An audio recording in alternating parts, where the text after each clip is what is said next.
تو ہمارے نبی نے پہلے دنیا کی بھلائی اس لیے مانگی ہے کہ پہلے دنیا کی زندگی ہے. پھر فرمایا وفی الآخرۃ حسنہ، اے اللہ تو میری آخرت بھی اچھے سے اچھی بنا دے.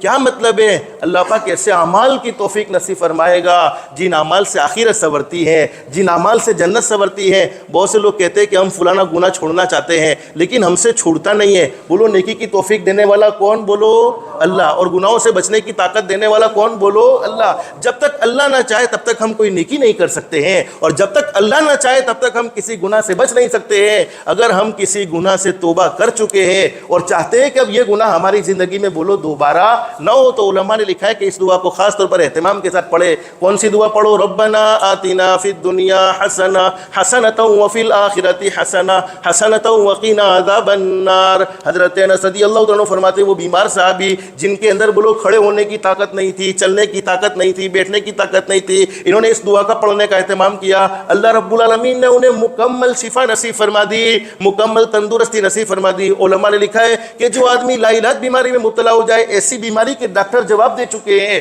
ایسی بیماری کے حکیم و طبیب جواب دے چکے ہیں، ایسی بیماری کے تعویذ والے باپوں کے دھکے کھا کھا کر تھک چکا ہے، وہ اس دعا کا اہتمام کرے، اللہ پاک اس کے ساتھ عافیت کا معاملہ فرمائے گا. اب سوال یہ ہے کہ یہ دعا کتنی مرتبہ پڑھنا؟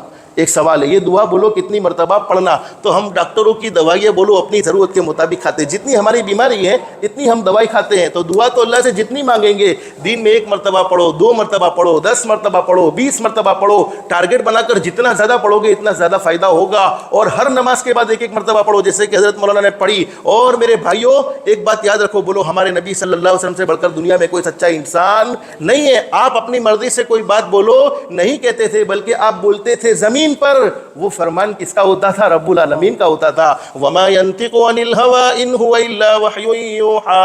اللہ فرماتے میرے محبوب حضرت محمد رسول اللہ صلی اللہ علیہ وسلم کبھی اپنی مرضی سے کوئی بات نہیں کرتے، کبھی اپنی مرضی سے کوئی کلام نہیں کرتے. میرے محبوب جو بھی بولتے ہیں زبان میرے محبوب کی ہوا کرتی ہے، کلام بولو خود کس کا ہوتا ہے؟ رب العالمین کا ہوتا ہے. تو ہمارے نبی کی باتوں میں بولو کوئی شک نہیں، لیکن اللہ نہ کرے، اللہ نہ کرے اگر کوئی اللہ کا بندہ یا کوئی اللہ کی بندی فس یقین کے ساتھ اس دعا کو پڑھے کہ لاؤں نے تکلیف مول صاحب نے دعا بتائی تھی، ٹرائی کر کے تو دیکھو کہ مجھے فائدہ ہوتا ہے کہ نہیں ہوتا ہے.